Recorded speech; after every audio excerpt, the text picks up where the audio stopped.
오늘 부흥의 회방꾼이라는 제목으로 말씀을 선포하는데 사실 다음 주까지 이어지는 말씀입니다. 그래서 중간에 이제 말씀이 정리가 되겠는데 오늘 말씀을 이렇게 쭉 읽으면서 이거 되게 잘 아는 내용인 것 같은데 이거 여러 번 들었던 말씀인 것 같은데 이런 생각이 드는 친숙한 이제 말씀이기는 하죠.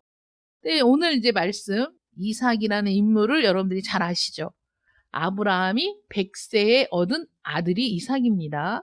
이삭의 생애에 일어난 사건 중에 하나인 것이죠. 오늘 본문 말씀이 여러 가지 곤란하고 어려운 상황들을 많이 만났는데 그 중에 한 사건입니다. 전후 맥락을 살펴보자면 그 땅의 다른 지역에 이삭이 살고 있었는데 하나님께서 이삭에게 놀라운 방법으로 축복을 하셨어요.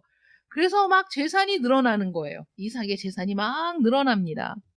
소유가 많아지니까 사람들이 질투하죠. 사람들이 또 시샘을 하고 이러다 보니까 창세기 26장 16절에 보면 아비멜렉이 이삭에게 이르되 내가 우리보다 크게 강성한즉 우리를 떠나라. 이렇게 축출의 명령을 내립니다. 야, 더 이상 여기 있지 말고 너는 떠나! 이렇게 얘기하죠. 그러면 하루아침에 갑자기 자신이 살고 있던 그 지역, 그 모든 것들을 다 자기 혼자 몸이 아니지 않습니까? 아내가 있고 자식이 있고 또 가솔, 식솔들이 또 딸려 있고 또 뭐 소떼나 양떼나 뭐 이런 재산들이 있지 않습니까? 일하는 하인들이 있고 그런데 이렇게 아비멜렉이 축출의 명령을 내리니까 할 수 없이 가족과 모든 종들과 소유물과 재산을 다 거느리고 그 땅을 떠나서 그랄 골짜기에 이르러서 거기에 정착을 하기로 마음을 먹었습니다.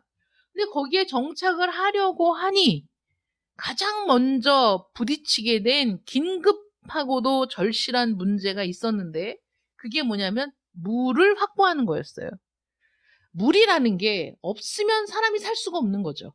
아무리 좋은 환경이어도 물이 없어? 어떻게 삽니까? 그래서 예전에 그 사람들은 물이 있는 곳에 주로 모여서 살았죠. 그래서 그 강이 있는 곳이 문명이 발달한 장소가 되지 않습니까? 사람이 모여 사니까. 산속은 아무리 공기가 좋고 이래도 거기서 문명이 발생하기가 쉽지가 않았던 거예요. 왜냐하면 물을 확보하기가 어려우니까. 그래서 이삭이 지금 가장 긴급한 문제가 물을 확보하는 것인데, 자, 이삭은 많은 재산이 있었지만, 사람은 재산이 많다고 해서 재산을 아무렇게나 여기는 게 아니죠. 오히려 부자들이 더 재산을 굉장히 중요하게 생각합니다.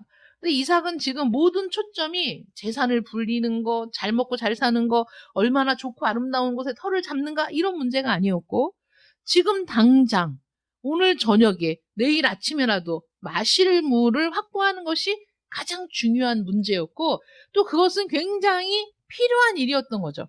어떤 필요보다도 다 우선되는 필요가 물을 확보하는 거였어요. 근데 물이 지금 뭐 이렇게 한 컵의 물, 한 병의 물이 아니지 않습니까? 지금 자기만이 아니고 온 가족들, 식솔들, 또 우양에게도 소와 양떼에게도 물은 먹여야 하죠. 그래서 그들의 삶에 절대적으로 필요한 삶 자체가 유지되지 않는 그 중요한 것, 그것을 지금 구하고 있는 겁니다. 근데 실제로 우리도 이삭과 같은 형편이죠. 우리의 당면 문제는 무엇입니까? 우리 교회의 당면 문제가 무엇일까요?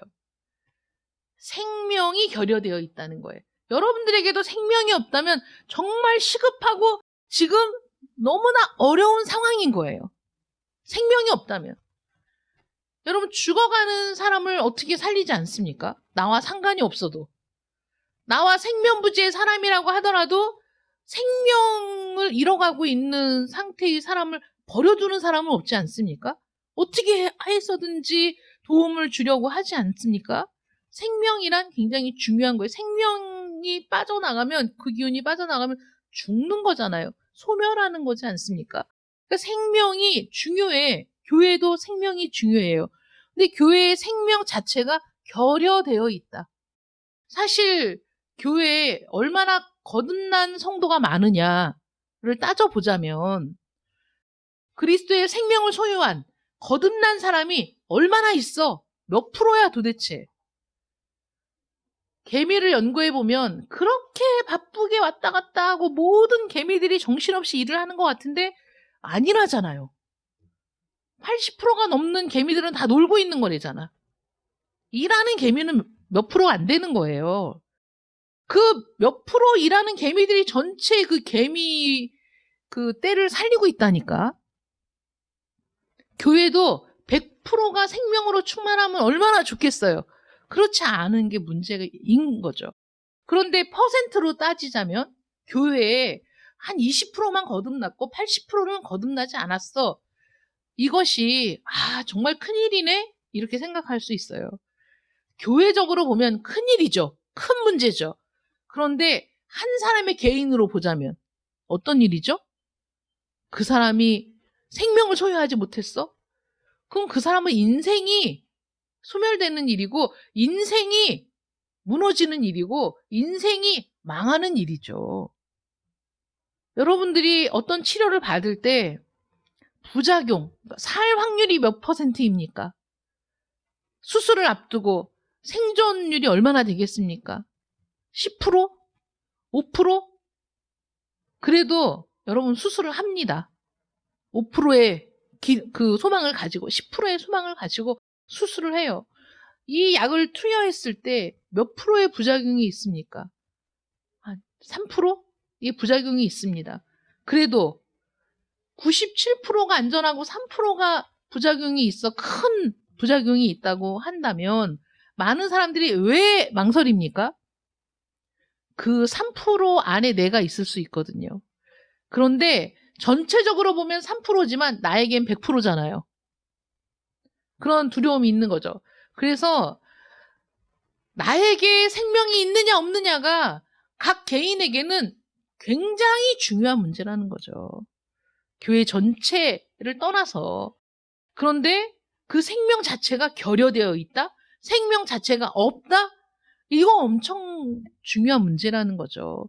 여러분 지금 생명이 꺼져가고 있는데 다른 게 뭐가 중요하겠어요? 가장 시급한 일이 무엇이겠습니까? 가장 지금 긴급한 일이 무엇이겠습니까? 지금 당장 시도해야 될 일이 무엇이겠습니까?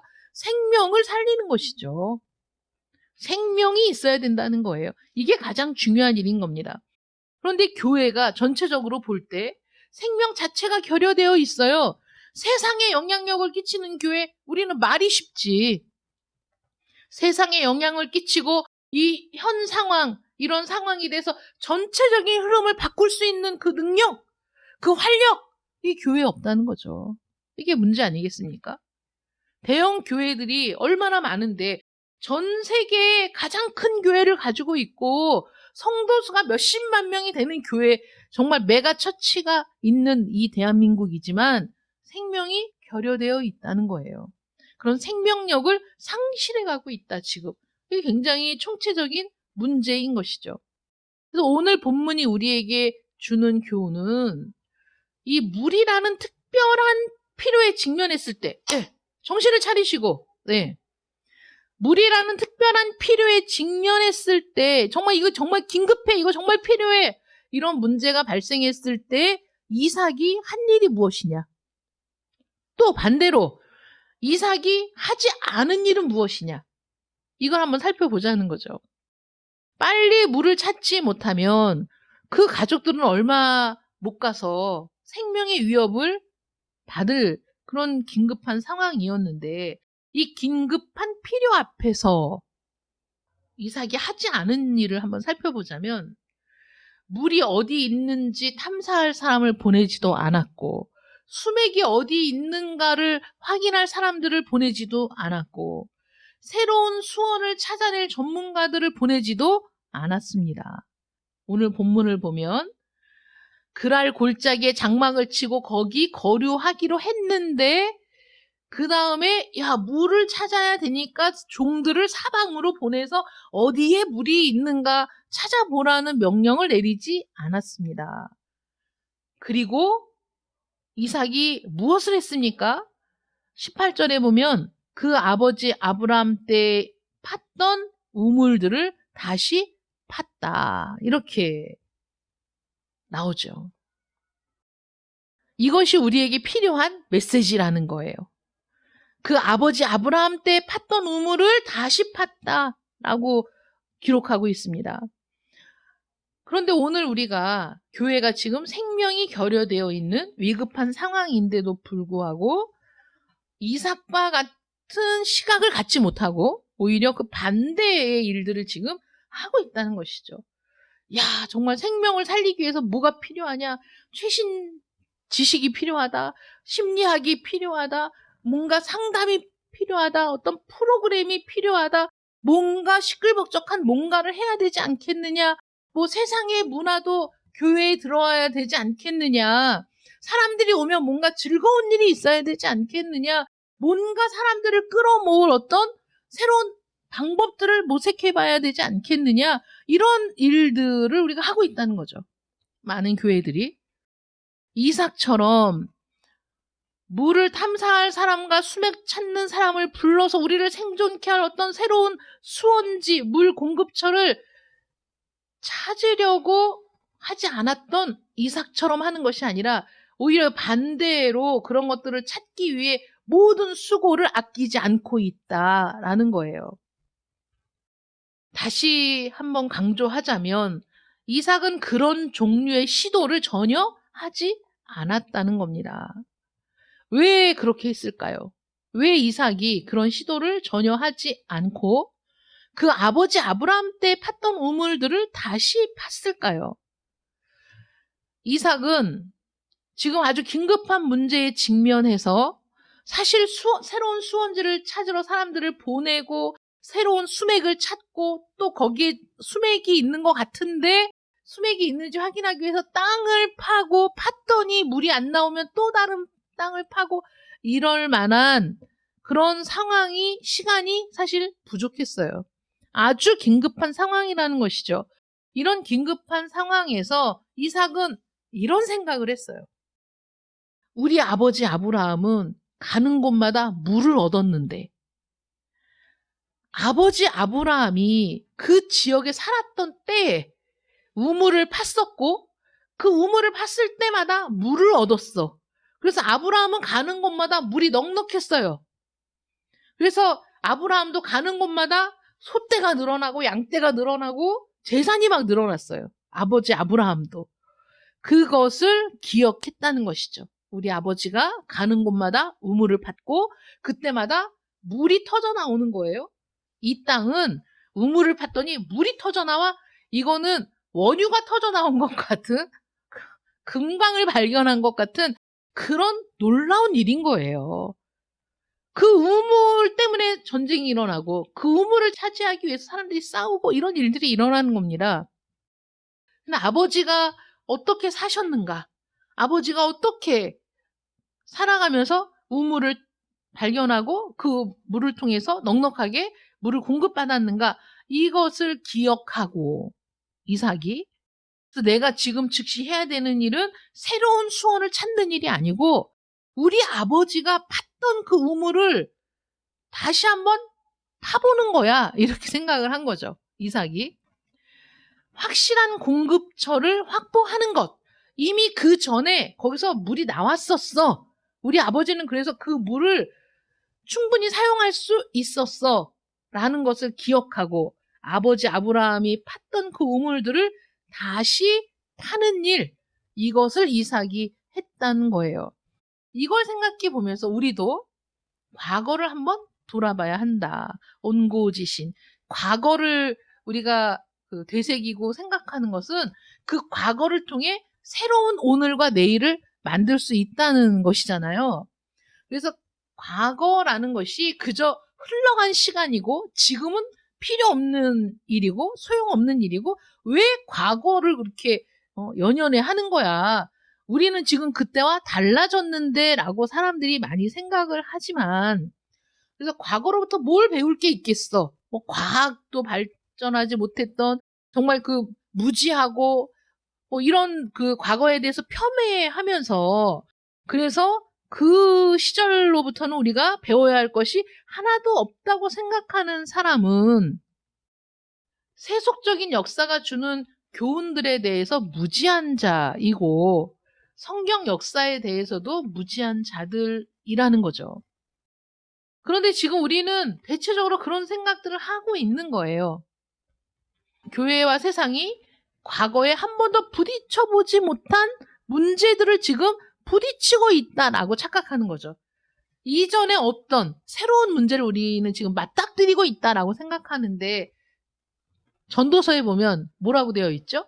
해 아래 새 것이 있다 없다? 없다는 거예요. 새 것이 없어. 해 아래. 그 말씀이 지금도 여전히 유효하죠. 그럼 해 아래 새 것이 없다면 내가 지금 부딪히는 문제는 이미 과거에도 있었던 문제인 거예요. 그러므로 과거를 다시 돌아본다는 것은 지금 이 문제를 해결하는데 중요한 일인 거죠. 어떻게 해결했을까? 어떻게 이런 문제들을 뚫고 나갔을까? 어떻게 우리 아버지는 이 지역에서 물을 넉넉히 공급받을 수 있었을까? 근데 과거를 생각해 보는 거예요. 이게 중요한 거죠. 1959년에 조용한 부흥이라는 놀라운 부흥의 역사가 우리 기독교 역사에 있습니다. 미국, 북아일랜드, 웨일스, 스코틀랜드, 잉글랜드, 영국까지 여러 지역에 성령의 강력한 부으심의 역사가 일어났어요. 막 시끌벅적하고 막 요란한 게 아니었어요. 그래서 그 부흥을 조용한 부흥이라고 부릅니다. 그런데 그 조용한 부흥이 세계를 뒤집어 놓은 거죠. 나라를 뒤집어 놓고 그들이 속한 모든 도시를 다 뒤집어 놓았어요. 엄청난 일들이 일어났습니다. 그런데 그 1959년은 또 어떤 해이냐면 찰스 다윈이 종의 기원을 출간한 해입니다. 한쪽에서는 조용한 부흥이 일어나면서 막 지역이 뒤집어지고 도시가 뒤집어지고 국가가 막 뒤집어지는 역사가 일어난 그 해에 한쪽에서는 찰스 다윈이 종의 기원이라는 책을 발간함으로써 거대한 폭풍을 만들어내죠. 다윈 철학의 정수는 당연히 진화의 문제죠. 그 종의 기원이 출간되면서 정말 지금까지 영향을 끼치고 있는 거 아니겠습니까? 그 진화론이. 정말 많은 사람들의 시각이 달라지게 되었죠. 그 종의 기원이 발간된 이후에. 그래서 사람들은 이 진화가 어떤 동물학적인 종의 변화, 그 진화뿐만 아니라 모든 사람의 삶 전체도 영향을 끼친다. 그 이론이 맞다라고 설파하는 사람들이 늘어났어요. 다윈이 종의 기원을 발간했을 때 다윈이 진화론을 막 침튀겨가며 5만 군데 설파하고 다닌 게 아니라 그 다윈의 이론을 추종하는 사람들이 오히려 진화론을 더 많이 이제 퍼뜨렸죠. 근데 그들은 이제 이런 주장을 했어요. 이 원리는 우리 삶에도 마찬가지로 작용을 한다.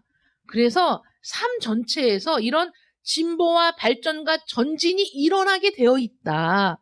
모든 것은 향상되고 앞으로 전진한다. 이런 시각을 갖게 됐어요. 그래서 지금 어떤 시점에 있든지 이것은 진화론적인 그 이론에 의하자면 이전보다는 훨씬 더 우월한 상태에 이르러 있는 것이다. 과거의 어떤 시점보다 지금 현재 우리는 우월하다라는 생각을 갖게 됐어요. 교회도 은연중에 이런 생각을 갖게 된 거예요. 그래서 지금 현재의 처지가 이전의 처지와는 본질적으로 다르다라는 생각을 하게 된 거죠. 그래서 지금의 문제는 이전의 방식으로는 해결할 수 없다라고 또 사람들이 생각하게 된 거예요. 그런데 오늘 말씀을 보자면 그 아버지 아브라함 때 팠던 우물을 다시 파는 일, 말하자면 이 일을 지금 반대하는 거죠. 그거 다시 파서 뭐해? 이미 다 말라버렸는데 그거 다시 파서 뭐해? 소용없는 일인데 지금 우리는 새로운 방법을 찾아야지. 지금 우리는 새로운 길을 모색해야지 라고 생각한다는 거예요. 이것이 치명적인 오류다. 왜 그럴까요? 왜냐하면 하나님은 여전히 동일하신 하나님이시라는 거죠. 하나님은 아브라함 때나 지금이나 변함이 없으신 분이시죠. 어제나 오늘이나 영원토록 동일하신 분이시죠. 우리 하나님께서. 1000년 전이나 2000년 전이나 그보다 훨씬 이전인 아브라함 때나 전혀 다름이 없으십니다. 영원부터 영원까지 동일하신 분이시죠. 이처럼 하나님이 동일하시다는 것만 진리가 아니라 사람이 동일하다는 것도 진리예요. 사람도 변함이 없어요. 우리는 비행기를 타고 다니고 과학의 눈부신 발전을 이뤄냈기 때문에 이런 일들을 할 수 없었던 옛날 그 선조들과는 우리는 다르다라고 생각하죠. 사람이 참 여행이 필요해요. 저도 이런 사고방식을 갖고 있었어요. 그런데 경주에 가서 문화재로 지정된 옛날 그 건축물들을 볼 때 그들이 사용했던 안료라고 해야 되나? 그 색감, 그들이 표현했던 그 색감, 안료들이 지금은 그대로 재현을 못 하잖아요. 재현이 안 돼요. 이루 말할 수 없이 신비롭고 너무 아름다운데 지금은 그 색깔을 흉내만 내는 거예요. 여러분, 세계 7대 불가사의니 뭐 이런 거 할 때 어떻게 그 시대에 그런 피라미드를 세울 수 있었을까? 어떻게 그 미이라를 만들어서 시신이 썩지 않게 보존할 수 있었을까? 그 시 몇 천 년 전에 어떻게 그렇게 할 수 있었지? 불가사의인 거예요. 그런 오래전 몇 천 년 전에 있었던 일들을 지금 현재의 과학으로도 풀 수 없는 일들이 많이 존재하는 것이죠. 그래서 그런 것들을 보면서 야, 예전에 살았던, 그렇게 오래전에 살았던 우리의 까마득한 그 선조들이 무지한 게 아니었구나. 무식한 게 아니었구나. 지혜가 없었던 게 아니었구나. 지금 우리보다 더 뛰어난 지혜와 지식을 갖고 있었던 문화가 있고 역사가 있고 그런 일들이 지금도 드러나고 있죠. 그런데 우리는 은연중에 옛날 사람들은 우리보다 못하다라고 생각하는 거예요. 그래서 옛 지혜를 빌려오는 일을 우리는 우습게 생각하는 거죠.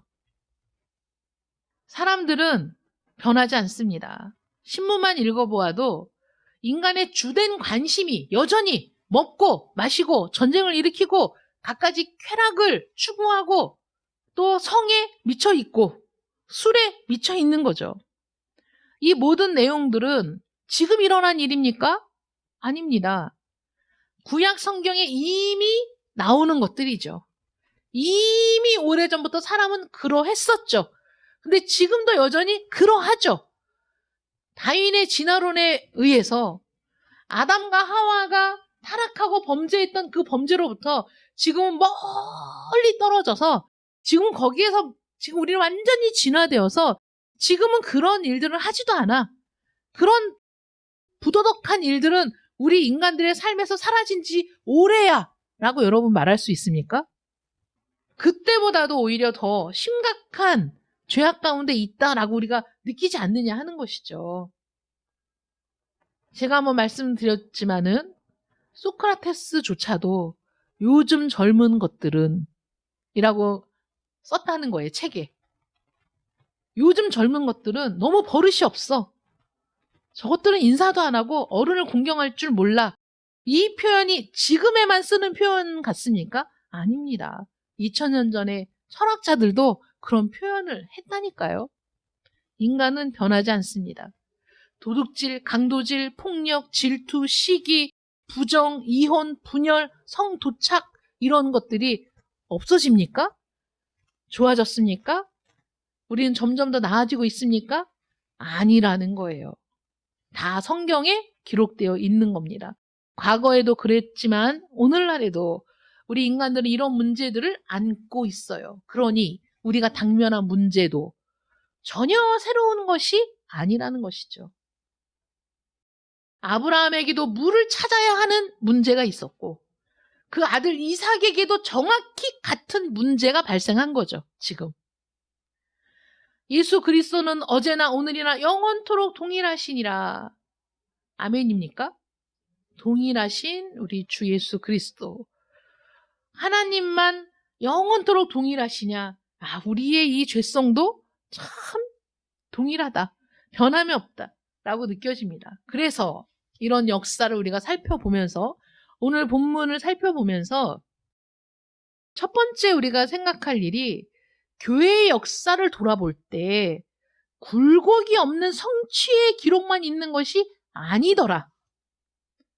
처음부터 우리는 교회는 계속 성장해 왔어 라는 기록은 어디에서도 찾아볼 수가 없다는 것이죠.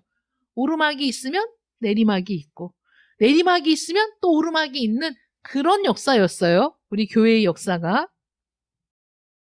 과거의 역사를 읽어보면 교회 역사에 생명력과 활력과 능력이 막 충만했던 시기가 있었음을 발견하게 됩니다. 그때는 모든 사람들이 교회에 소속되기를 열망했어요. 교회에서 떨어져 나가면 큰일 나는 줄 알았어요. 그래서 그때에는 교회에서 출교 명령을 내리면 그것은 사형 선고인 것처럼 받아들였어요. 그래서 그것으로 성도들을 교육하고 그것으로 성도들을 징계도 하고 바르게 할 수 있었어요. 기꺼이 그 징계를 받아들였죠. 모든 성도들이. 교회는 충만한 생명력과 능력이 있었고 복음은 권위 있게 전파가 되었고 또 많은 사람들이 매주 매일 회심하는 역사가 일어났어요. 기도회에 나오라고 막 사람들에게 연락하고 왜 안 오냐고 오라고 할 필요가 없었어요. 왜냐하면 사람들을 돌려보내기도 힘들었어요. 사람들이 교회에 막 몰려드니까. 시간이 지나도 기도회에 붙잡혀서 사람들이 안 가니까 이제 그만 돌아가시고 내일 다시 오라고 돌려보내야 될 그런 상황이었다는 것이죠. 사람들은 집에 가지 않고 밤새 기도하고 싶어 했어요. 교회 전체가 막 살아있었죠. 능력과 활력과 힘으로 가득 찼습니다. 누구나 하나님의 은혜를 막 풍성히 받았어요. 아무 생각 없이 갔던 사람도 막 성령의 충만함을 경험하고 그래서 방언이 터지고 예언이 터지고 그래서 자신의 모든 죄악을 회개하는 일들이 날마다 일어났습니다. 그래서 이 모든 일들의 결과로 나라 전체의 삶이 영향을 받고 변화가 된 겁니다. 영국의 휘필드와 웨슬리 형제 시대에 복음의 각성 때문에 영국은 프랑스처럼 혁명을 겪지 않았다라는 것이 역사가들의 대부분의 의견입니다. 그때 그런 부흥과 각성이 없었다면 영국도 틀림없이 혁명이 일어나서 수많은 사람들이 죽었을 텐데 이때 영국에 대각성과 부흥이 일어났어. 그래서 그런 일들이 일어나지 않았다는 거예요. 복음의 각성이 19세기 사람들의 그 삶에 영향을 끼쳤다라는 것은 역사적인 사실입니다. 부흥이 임할 때마다 이런 일이 일어났어요.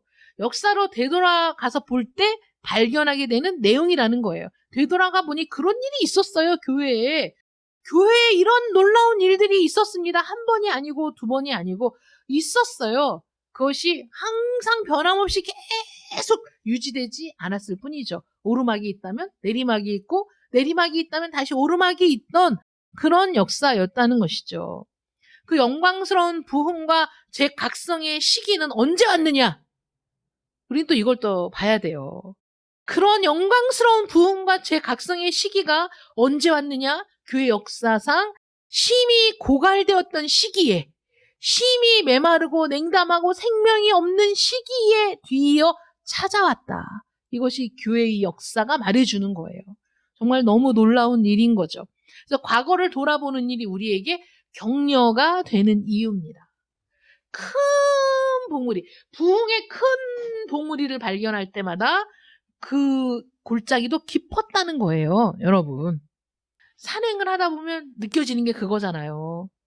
봉우리가 높을수록 골짜기도 깊어요. 제가 설악산 갔던 얘기 해줬잖아요. 소청봉, 그 다음이 중청봉, 그 다음이 대청봉이에요. 소청봉 오르면서 죽는 줄 알았다니까. 거기가 저는 대청봉인 줄 알았어요. 야, 이제 끝났다. 고생은 끝났다. 여기가 대청봉이구나. 근데 왜 아무것도 없지? 했더니 아, 여기는 소청봉이라고. 에? 그럼 대청봉은 얼마나 가야 되는데요? 30분만 가면 된다. 제가 그 30분에 속아가지고 밤 10시에 대청봉에 도착한 사람 아닙니까? 네. 6시간을 산에서 죽도록 고생하고 밤 10시에 대청봉에 올라갔는데 제가 그때 가서 느낀 게 그거예요. 소청봉은 쉬워요. 그 다음에 그냥 정말 죽을 똥 살똥 올라간 게 중청봉이라니까. 더 이상은 못 가겠다고 뻗었는데 그 다음에 대청봉은, 그래서 봉우리가 낮으면 골짜기도 낮고, 봉우리가 높으면 골짜기도 깊고, 그런 거 아니겠습니까? 그래서 큰 부흥이 있기 전에 바로 그 골짜기가 깊었어요. 사람들이 냉담하고 교회를 다 떠나가고 교회도 오지 않고, 그래서 기독교가 전혀 세상 사람들에게 영향을 끼치지 않는 것 같은 그런 암흑의 시대를 겪다가 큰 부흥의 불길이 막 솟아오르는 거죠. 예수 그리스도가 이 땅에 오시기 전에 400년 동안 무슨 시대라고 부르죠? 암흑 시대라고 부르죠. 어떠한 소망의 빛도, 어떠한 계시도, 어떠한 징조도 없었던 400년이라는 암흑의 시대를 지나고, 그리고 예수 그리스도가 이 땅에 오셨습니다. 역사를 되짚어 가 보면 그런 시간들이 다 있어 왔다는 거예요. 그래서 오늘의 침체가, 오늘의 이 냉담함이, 오늘의 이 능력 없음이 우리만 겪는 참담한 현실이 아니라 이미 과거에도 있었던, 경험했던 문제들이라는 것이죠. 그러면 우리가 부흥을 하기 위해서는, 우리가 다시 생명력을 갖기 위해서는, 우리가 다시 그 능력을 회복하기 위해서, 여러분, 부흥은 회복의 의미가 있어요. 무엇으로부터 회복합니까? 우리가 가장 잘못 쓰고 있는 게 피로 회복이잖아요. 우리가 피로를 회복해야 됩니까? 피곤을 회복해야 됩니까? 활력을 회복해야 되죠. 활력의 상태로 회복되어야 해요. 피곤을 떨쳐버리고 피로를 떨쳐버리고. 부흥이 다시 회복된다는 거예요. 침체로부터 회복되는 거죠. 우리가 영적인 침체, 생명 없는 이런 상태, 무감각하고 무심한 이런 상태에서 다시 돌아가야 해요. 다시 회복해야 돼요. 이게 부흥이에요. 언제로 우리가 돌아갑니까? 초대교회 때로 돌아가는 거죠. 여러분, 모든 부흥의 시대에 나타났던 특징이 뭐냐면, 이거 어떤 때와 닮았어? 이런 때가 있었어. 야, 우리 옛날에 이런 때가 있었어. 하고 보니까 그때가 언제야? 초대교회 부흥의 때와 닮았다는 거죠. 교회의 역사상 부흥의 때, 그때를 보니까 초대교회 때 나타났던 그런 일들이 다시 나타난 거예요. 그게 부흥이에요. 지금 우리가 침체되어 있어요. 예전의 영광은 다 잃어버린 것 같아요. 다시 회복될 가망이 없는 것 같아요. 골짜기가 깊습니다. 그러면 봉우리도 높은 거죠. 평양 대부흥 운동이 일어났습니다. 한 110년 전에 평양에 대부흥이 일어났어요. 놀라운 일들이 일어났잖아요. 깡패들이 막 다시 회개하고 새 사람이 되고 이런 일들이 일어났어요. 그런데 그 부흥이 다시 오지 말란 법이 없는 거죠. 다시 그런 부흥이 있을 수 있지요. 역사를 보니 있을 수 있어요. 다시 우리는 부흥을 경험할 수 있어요. 다시 우리는 이 침체를 떨치고 생명과 활력으로 충만한 교회가 될 수 있습니다. 우리가 지금 바라보는 게 그 부흥 아닙니까? 그런데 그러한 부흥을 우리가 이루고자 할 때 중요한 게 뭐냐면, 옛 우물터로 돌아간 이들은 아브라함 사후에 블레셋 사람들이 그 우물을 막아버렸다는 걸 알게 돼요. 가보니까 분명히 아브라함이 팠던 우물이고 분명히 거기서 충분히 물을 공급받았는데 그 우물이 막혀 있어요. 지금 당장 우물을 쓸 수가 없어요. 이런 일들이 교회의 역사에도 있었다는 거죠. 긴급한 필요를 우리는 지금 빨리 채워야 되는데 이것을 방해하는 세력이 있는 거죠. 안 돼! 야, 너희에게는 희망이 없어. 안 돼! 더 이상 물을 구할 수 없어. 다 막아버렸거든. 다 막혔거든. 어디도 길이 없는 것 같아. 여러분, 곤란할 곤자가 어떻게 쓰는지 아세요? 한자로? 네모에다 큰 입구 그 틀에 안에 나무가 들어있어요. 그게 곤란할 곤자예요. 왜 곤란하죠? 나무는 숨도 쉬고 햇볕도 쏘이고 물도 흡수해야 돼. 근데 갇혀버렸어. 갇혀버린 나무는 소망이 없어요. 그게 곤란할 곤자예요. 여러분, 우리도 곤란한 상황을 만들죠. 주변에서 환경이, 나라가, 경제가 우리를 사방으로 에워싸서 숨 쉴 구멍도 없는 것처럼 만들어 버립니다. 곤란한 지경에 빠지죠. 이삭이 곤란한 지경에 빠졌습니다. 물이 분명히 이 밑에 있는데도 왜 그 물을 마실 수 없습니까? 왜 그 물을 볼 수도 없습니까? 문제의 원인이 있죠. 블레셋 사람들의 소행에 있습니다. 그들이 우물을 막아버렸어요. 돌로, 흙으로 막아버렸어. 이것이 원인이에요. 복음의 대각성 이전에도 교회들은 오늘날처럼 텅텅 비어 있었다는 거예요. 성도들이 오지 않아요. 설교를 들으러 교회 오는 사람이 없습니다. 왜 그런 일이 벌어졌을까요? 우물은 막혔고 그들은 다른 곳에 관심을 가졌기 때문이죠. 지금도 마찬가지죠. 우물은 막혀 있고 다른 데에 관심을 둘 만한 것들이 너무 많은 거예요. 생명은 지금 소멸되어 가고 있는데 그것을 잊어버리도록 다른 모든 것들이 우리의 시선을 강탈하고 있어요. 거기에 우리 시선을 빼앗깁니다. 정말 중요한 것에 집중하지 못하게 만들죠. 그게 지금의 현실 아닙니까? 그러다 보니까 영적으로 점점 침체되고 사람들은 서로 관심이 없고 자기 혼자 있을 때 제일 편하고 다른 사람과 대화하는 게 불편하죠.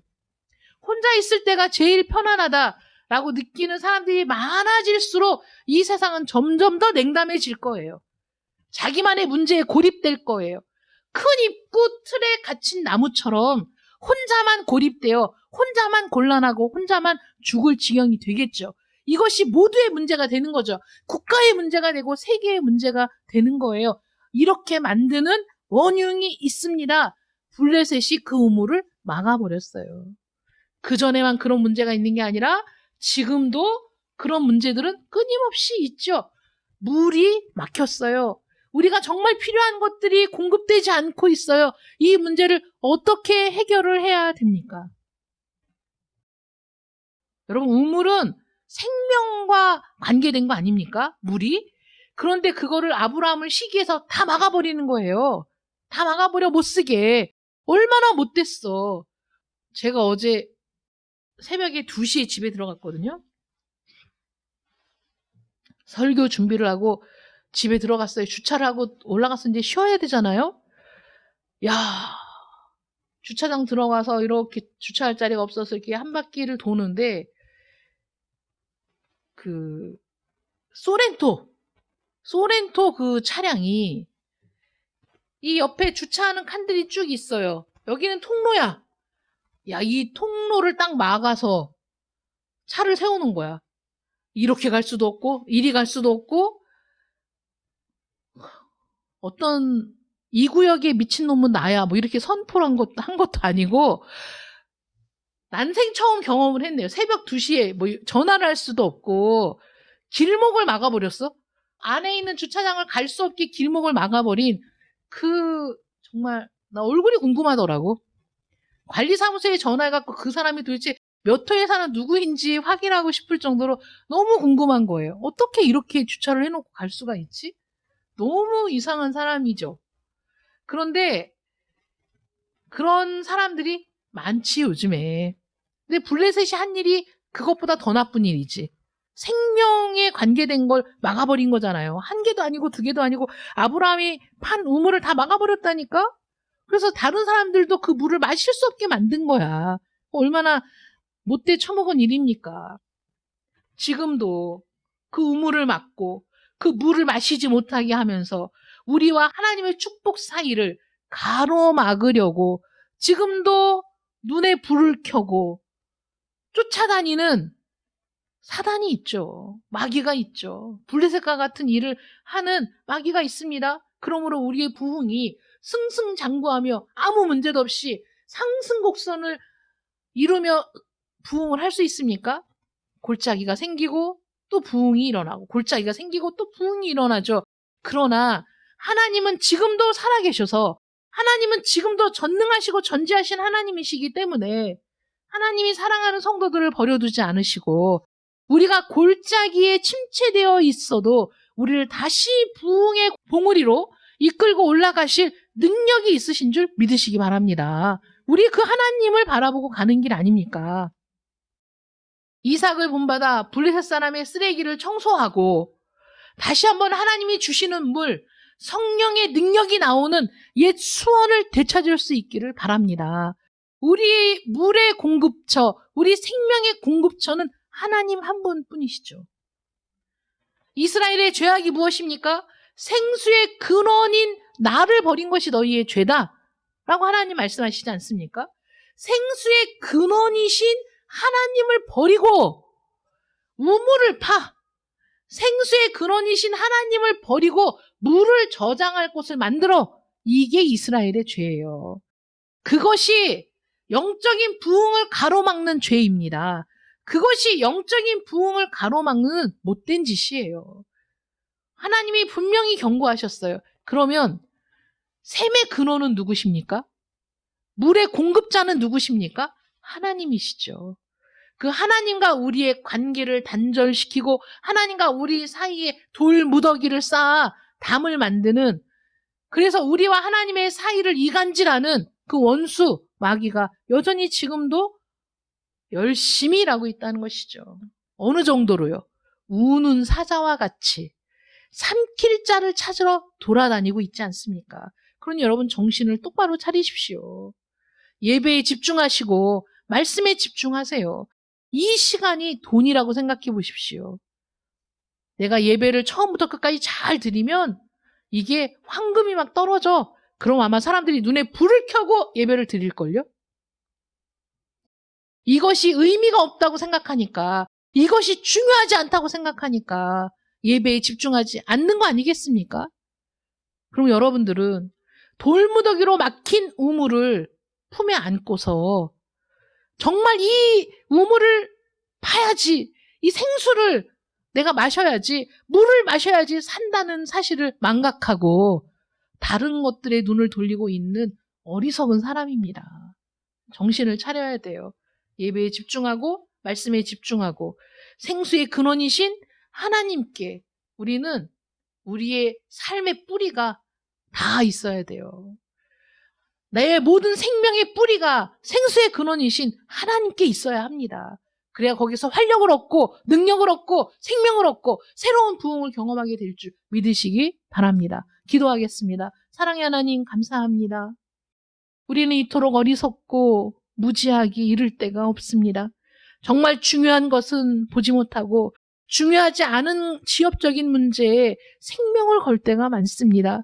이것이야말로 우리의 생명을 위해 가장 중요한 일인데 그것에 무지하여 하나님 다른 곳에 시선을 돌리고 살았습니다. 내가 지금 목말라 죽어가고 있는데, 내가 지금 생명이 결핍되어 죽어가고 있는데 그것을 깨닫지 못했습니다. 하나님, 이제 이 말씀을 통해 우리에게 중요한 것이 무엇인가, 나에게 생명이 필요하다, 활력이 필요하다, 능력이 필요하다, 이 모든 것들의 근원이 되시는 하나님께 내가 지금 다 있는가, 내가 지금 내 생명이 그곳에서부터 나오고 있는가 다시 한번 점검하게 하여 주시옵시고 우리 심령의 부흥이 다시 일어날 수 있기를 원합니다. 하나님, 내 영혼의 각성이 일어나기를 원합니다.